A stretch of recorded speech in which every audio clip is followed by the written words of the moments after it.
누군가의 눈이 되어 살아온 안내견이 있습니다. 골든 리트리버 소망이. 8년이라는 시간 동안 묵묵히 시각 장애인의 곁을 지켜준 안내견이었죠.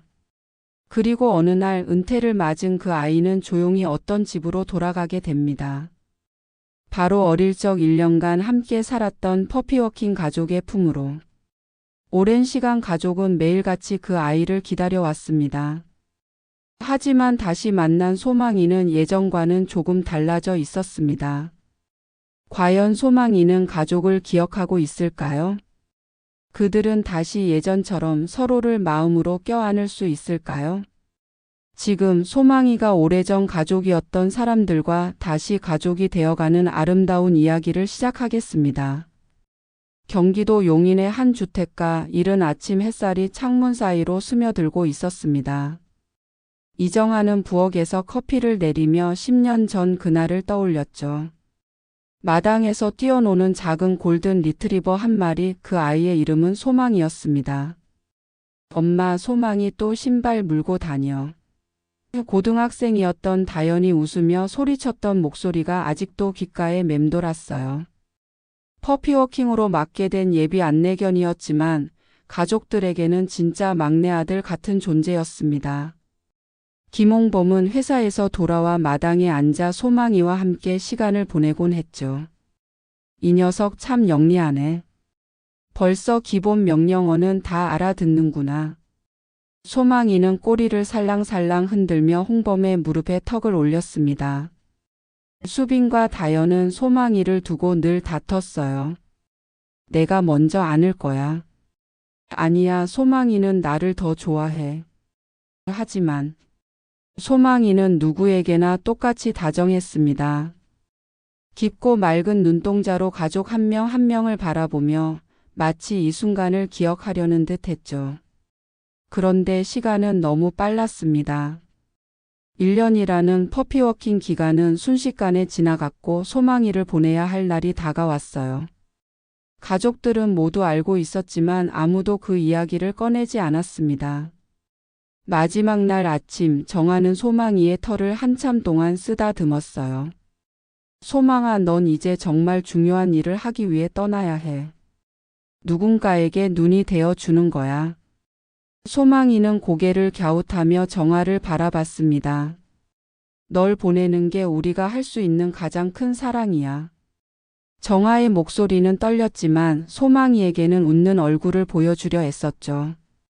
소망이는 꼬리를 한번 흔들고 마치 이해한다는 듯 정아의 손등을 살짝 핥았습니다. 8년이 흘렀습니다.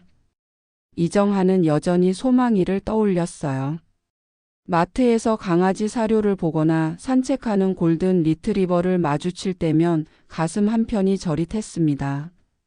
소망이는 지금 어디서 무엇을 하고 있을까, 건강하게 잘 살고 있을까 하는 생각들이 머릿속을 맴돌았죠. 수빈은 직장 생활을 하고 있었고 다연은 대학교 4학년이었습니다. 가족들은 각자의 일상에 바빴지만 여전히 소망이에 대한 그리움은 마음 한구석에 자리 잡고 있었어요. 그런 어느 날 오후 정아의 휴대폰이 울렸습니다. 모르는 번호였지만 뭔가 익숙한 느낌이 들었어요. 전화를 받자마자 들려온 목소리에 정아의 심장이 뛰기 시작했습니다. 안녕하세요. 한국안내견학교입니다. 혹시 10년 전에 소망이라는 예비 안내견을 퍼피워킹으로 돌봐주셨던 분 맞으신가요? 정아는 잠시 말을 잃었어요. 갑작스러운 연락에 당황스러웠지만 동시에 가슴이 두근거렸습니다. 네, 맞습니다. 소망이가 어떻게 지내고 있나요? 소망이가 은퇴를 앞두고 있습니다. 8년 동안 정말 훌륭한 안내견 역할을 해왔는데 이제 나이가 들어서 은퇴 후 일반인 가정으로 돌아가야 해요. 혹시 다시 함께 해주시겠어요? 전화기 너머로 들려오는 질문에 정아는 한동안 대답하지 못했습니다. 8년 만에 듣는 소망이 소식, 그리고 다시 함께 할 수 있다는 제안. 기쁨과 두려움이 동시에 밀려왔어요. 그날 저녁 온 가족이 식탁에 둘러 앉았습니다. 정화가 안내견 학교에서 온 전화 이야기를 꺼내자 한동안 침묵이 흘렀어요. 홍범은 수저를 내려놓고 깊게 생각에 잠겼습니다. 소망이가 우릴 기억할까? 다연이 조심스럽게 물었어요. 수빈도 고개를 끄덕이며 같은 걱정을 드러냈습니다. 8년이나 지났는데. 하지만 정화는 이미 마음을 정하고 있었어요.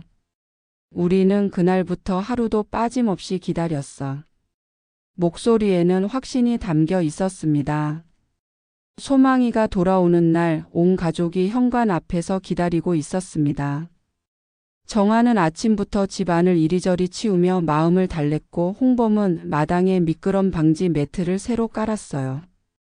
수빈과 다연은 소망이를 위한 생일 파티를 준비했습니다. 언제 도착한다고 했지? 다연이 창밖을 내다보며 물었어요. 벌써 10번째 확인하는 질문이었습니다. 수빈은 케이크 상자를 다시 한번 확인하며 곧 올 거야 라고 대답했죠. 차 소리가 들리자 모든 가족이 현관으로 뛰어나갔습니다. 안내견 학교 직원과 함께 내린 소망이의 모습에 정화는 눈물이 핑 돌았어요. 예전보다 조금 더 의젓해 보였지만 여전히 아름다운 골든 리트리버였습니다. 소망아. 다연이 먼저 소리쳤지만 소망이는 가족들을 보고도 예전처럼 달려오지 않았어요. 조심스럽게 한 걸음씩 다가가며 냄새를 맡더니 꼬리를 살짝 흔들었습니다. 하지만 뭔가 어색한 기운이 감돌았죠. 처음엔 조금 낯설어 할 수 있어요. 오랜 시간이 지났으니까요. 안내견 학교 직원이 설명했습니다. 가족들은 이해한다고 고개를 끄덕였지만 마음 한편으로는 실망감을 숨길 수 없었어요. 집 안으로 들어온 소망이는 이곳저곳을 둘러보며 킁킁거렸습니다. 거실 소파 앞에서 잠시 멈춰 서더니 조심스럽게 코를 가져다 댔어요. 하지만 예전처럼 폴짝 뛰어오르지는 않았습니다. 저녁 식사 시간 가족들은 소망이를 위해 준비한 케이크를 꺼냈어요. 소망아, 집에 온 걸 축하해. 수빈이 밝게 말했지만 소망이는 가족들로부터 조금 떨어진 곳에 앉아 있었습니다. 밤이 되자 소망이는 현관 앞에 멍하니 앉았어요. 유리문 너머로 바깥을 바라보며 마치 누군가를 기다리는 것 같았습니다. 정화가 다가가서 머리를 쓰다듬으려 하자 소망이는 몸을 살짝 움츠렸어요. 우리 집은 이제 익숙하지 않은 거지. 다연이 씁쓸하게 중얼거렸습니다. 가족들의 설렘은 점점 걱정으로 바뀌어 갔어요. 8년이라는 시간이 정말 너무 길었던 걸까요? 소망이가 집에 온 지 사흘째 되던 날 현관 초인종이 울렸습니다. 정화가 문을 열자 20대 후반으로 보이는 남성이 서 있었어요. 하얀 지팡이를 짚고 있는 그의 모습을 보자마자 정화는 누구인지 알 수 있었습니다. 안녕하세요. 저는 정우진입니다. 소망이. 그가 말을 잇지 못하자 정화가 먼저 말했어요.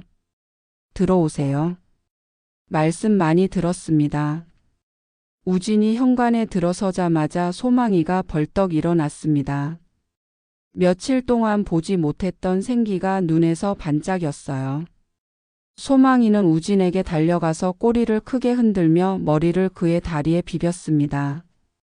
가족들은 그 모습을 보며 가슴이 아팠어요. 소망이가 자신들에게는 보여주지 않았던 반응을 우진에게는 보이고 있었으니까요. 다연은 입술을 꽉 물었고 수빈은 고개를 돌렸습니다. 소망아, 잘 지내고 있구나.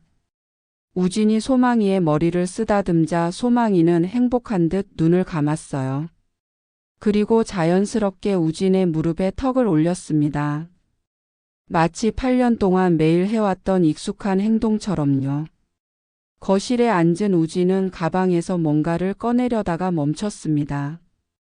원래는 하네스를 가져왔는데 그가 망설였어요. 하지만 이제 소망이에게는 필요 없겠네요. 하네스요? 홍범이 물었습니다. 우진은 고개를 끄덕이며 설명했어요. 안내견들은 하네스를 착용할 때만 일을 하거든요. 하네스를 벗으면 그냥 평범한 개가 되죠. 이제 소망이는 영원히 하네스를 벗고 살 수 있어요. 우진의 말에 가족들은 조금씩 이해하기 시작했습니다. 소망이가 자신들을 낯설어 하는 게 아니라 오랫동안 일에만 집중하며 살았기 때문에 어떻게 사랑받아야 하는지 잊어버린 건 아닐까요? 소망이는 이제 안내견이 아니라 당신들 가족이에요. 우진의 말에 정아의 눈가가 촉촉해졌어요.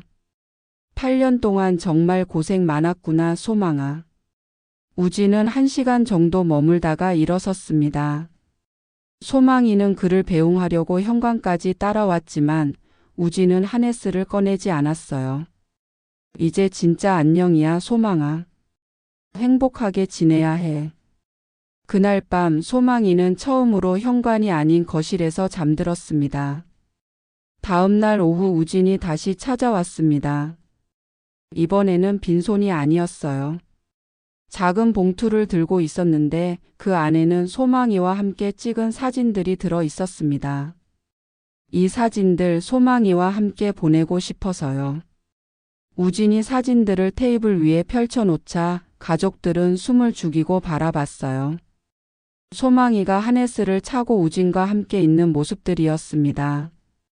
이 사진은 소망이와 처음 만난 날이에요. 우진이 한 장의 사진을 가리키며 말했습니다. 처음엔 무서웠어요. 걔와 함께 살아본 적이 없었거든요. 그런데 소망이는 정말 똑똑했어요. 제가 말하지 않아도 제 마음을 다 알아주더라고요. 또 다른 사진에서는 소망이가 우진과 함께 계단을 오르고 있었어요. 소망이 덕분에 처음으로 혼자 지하철을 탈 수 있었어요. 그전에는 누군가 도움 없이는 집 밖으로 나가는 건 불가능했었죠. 우진의 목소리에는 감사함이 담겨 있었습니다. 소망이는 제게 세상을 보여줬어요. 물론 제가 볼 수는 없지만 소망이를 통해 느낄 수 있었거든요. 정아가 조심스럽게 물었어요. 혹시 가장 기억에 남는 순간이 있나요? 우진은 잠시 생각에 잠기더니 미소를 지었습니다. 작년에 처음으로 팬사인회에 갔어요. 제가 좋아하는 가수의 팬사인회였는데 혼자서는 용기가 나지 않았어요. 그런데 소망이와 함께라면 괜찮을 것 같더라고요. 우진의 얼굴이 밝아졌어요. 그날이 정말 특별했어요. 가수분도 소망이를 보고 너무 좋아하시더라고요. 소망이 덕분에 많은 사람들과 이야기할 수 있었어요. 그날이 제 인생의 전환점이었습니다. 가족들은 우진의 이야기를 들으며 소망이를 새로운 시각으로 바라보기 시작했어요.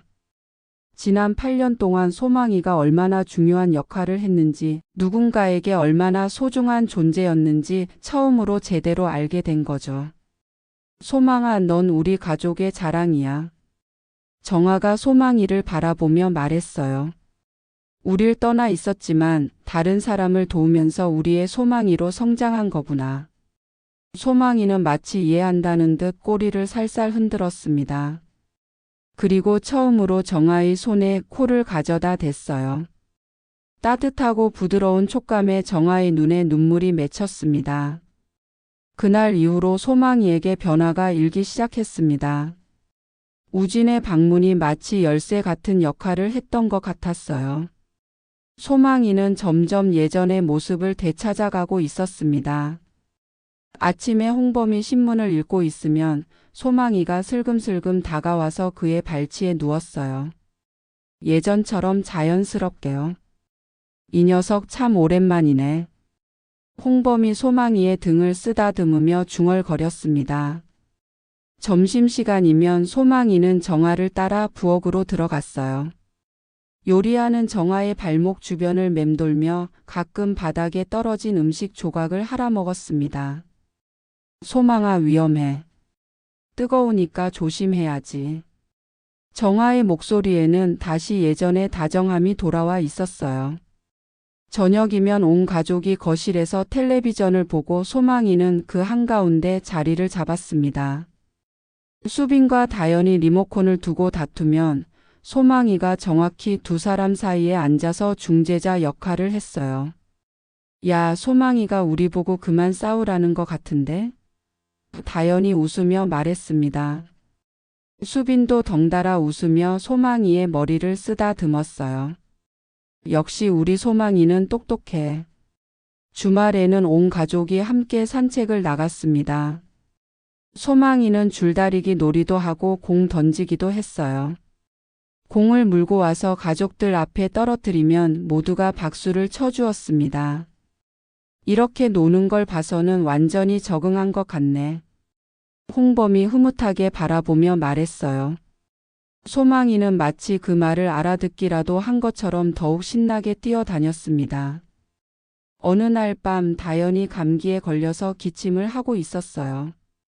소망이는 다연의 침실 앞에서 계속 맴돌다가 결국 다연의 침대 옆에 누웠습니다. 소망아, 너도 감기 옮을 수 있어. 다연이 걱정스럽게 말했지만 소망이는 꿈쩍도 하지 않았어요. 다음 날 아침 다연이 깨어보니 소망이가 여전히 곁에 있었습니다. 고마워 소망아. 너 때문에 잘 잤어. 다연이 소망이를 안으며 말했어요. 소망이는 다연의 뺨을 살짝 할아 주었습니다. 마치 지난 8년의 시간은 아무 일도 아니었던 것처럼 소망이는 완전히 가족의 일원으로 돌아왔습니다. 현관에서 누군가를 기다리는 일도 없어졌고 가족들과 자연스럽게 어울렸어요. 소망이는 진짜 돌아온 것 같아. 정아가 소망이를 바라보며 흐뭇하게 미소 지었습니다. 소망이가 완전히 적응한 지 2달이 지났을 때 가족들은 특별한 계획을 세웠습니다. 양평에 작은 별장을 마련해서 소망이와 더 많은 추억을 만들고 싶었거든요. 소망이가 자연에서 마음껏 뛰어놀 수 있으면 좋겠어. 홍범이 말했어요. 그동안 도심 속 작은 마당에서만 지내던 소망이에게 넓은 공간을 선물하고 싶었습니다. 별장에 도착한 첫날 소망이는 넓은 마당을 보고 신이 났어요. 이리저리 뛰어다니며 냄새를 맡고 나뭇잎을 물고 놀았습니다. 오랜만에 보는 소망이의 천진한 모습에 가족들은 모두 웃음을 터뜨렸어요. 그날 저녁 정아는 편지지를 꺼내 우진에게 편지를 썼습니다. 별장 마당이 내려다 보이는 작은 책상에 앉았어요. 우진 씨에게 소망이와 함께 보낸 시간들이 얼마나 소중했는지 이제야 알겠어요. 당신이 지켜준 그 시간들 덕분에 우리 가족도 더 깊어졌습니다. 소망이는 두 가족 모두에게 사랑받은 정말 특별한 아이였네요. 편지를 쓰는 동안 소망이가 슬금슬금 다가와서 정아의 발치에 누웠어요. 마치 편지 내용을 알고 있다는 듯이요. 정아는 소망이의 머리를 쓰다듬으며 편지를 이어갔습니다. 소망이를 통해 진짜 사랑이 무엇인지 배웠어요. 놓아주는 것도 사랑이고 다시 받아들이는 것도 사랑이라는 것을 알게 해주셔서 감사합니다. 건강하게 잘 지내시길. 며칠 후 우진에게서 답장이 왔습니다. 점자로 쓰여진 편지를 안내견 학교에서 대신 읽어준 내용이었어요. 소망이는 저에게 세상을 보여준 눈이었고 당신들에게는 가족을 이어준 달이었죠. 두 집을 연결해준 소망이야말로 누구보다 현명했습니다. 이름 그대로 우리 모두의 소망이었네요. 우진의 편지를 읽던 가족들의 눈가가 촉촉해졌어요. 소망이는 두 가족을 이어주는 특별한 존재였던 거죠. 소망아, 넌 정말 대단한 아이구나. 수빈이 소망이를 안으며 말했어요. 우리한테도 우진 씨한테도 이렇게 큰 의미였다니. 별장에서의 둘째 날 밤 온 가족이 마당에 돗자리를 깔고 누워서 별을 봤습니다. 소망이도 가족들 사이에 누워서 함께 하늘을 바라봤어요. 가족들의 따뜻한 체온을 느끼며 평온해 보였습니다. 이런 시간이 계속되면 좋겠다. 다연이 중얼거렸어요. 모두가 같은 마음이었습니다. 별장에서의 마지막 날 햇살이 특히 따뜻했습니다. 소망이는 마당 한가운데서 배를 하늘로 향하고 누워 있었어요. 11년을 살아온 노견답게 조금은 느긋하고 여유 있는 표정이었어요. 사진 한 장 찍을까? 수빈이 제안했어요. 가족들은 소망이를 중심으로 둘러 앉았습니다. 홍범과 정아는 소망이 양옆에, 수빈과 다연은 그 뒤에 앉았어요. 소망이는 카메라를 보지 않고 가족들을 번갈아 바라봤습니다. 소망아, 카메라를 봐야지. 다연이 말했지만 소망이는 여전히 가족들만 바라봤어요. 마치 이 순간을 자신의 눈에 영원히 담아두고 싶다는 것처럼요. 찰칵. 사진이 찍혔습니다. 소망이의 표정이 가장 자연스럽고 평화로워 보였어요. 우리가 잃어버린 시간은 다시는 돌아오지 않아. 정아가 소망이의 털을 쓰다듬으며 말했어요. 하지만 지금부터의 시간은 다시 놓지 않을 거야. 그 말에 모든 가족이 고개를 끄덕였습니다. 지난 8년은 아쉽지만 앞으로 소망이와 함께할 시간들을 더 소중하게 보내자고 결심하게 했죠. 별장을 떠나는 날 소망이는 마지막으로 마당을 한 바퀴 돌았습니다. 며칠 동안 뛰어놀았던 그 공간을 눈에 담는 것 같았어요. 그리고는 자연스럽게 가족들이 있는 차로 걸어왔습니다. 집으로 돌아가는 차 안에서 소망이는 창밖을 바라봤어요. 스쳐 지나가는 풍경들을 보며 무슨 생각을 하고 있을까요? 어쩌면 지난 11년의 시간들을 생각하고 있을까요? 소망이는 집에 도착해서 현관문을 열자마자 자신의 자리가 있는 거실로 직행했어요. 이제는 정말로 이곳이 자신의 집이라는 걸 알고 있는 것 같았습니다. 저녁 식사 후 가족들은 거실에 모여 앉았어요. 소망이는 평소처럼 가족들 한가운데 누웠고 모두가 소망이를 바라보며 미소 지었습니다. 소망이 덕분에 우리 가족이 더 단단해진 것 같아. 홍범이 말했어요. 정말 그랬습니다. 소망이를 보내고 기다리고 다시 맞이하는 과정에서 가족들은 사랑의 진짜 의미를 배웠어요. 그날 밤 소망이는 처음으로 정아와 홍범의 침실로 들어갔습니다. 침대 옆 바닥에 조용히 누워서 가족들의 잠든 모습을 지켜봤어요. 마치 이제 정말 집에 왔다고 말하는 것 같았습니다. 그는 다시 돌아왔고 우리는 다시 가족이 되었습니다. 그의 이름은 소망이. 우리의 시간을 연결해준 아주 특별한 존재입니다.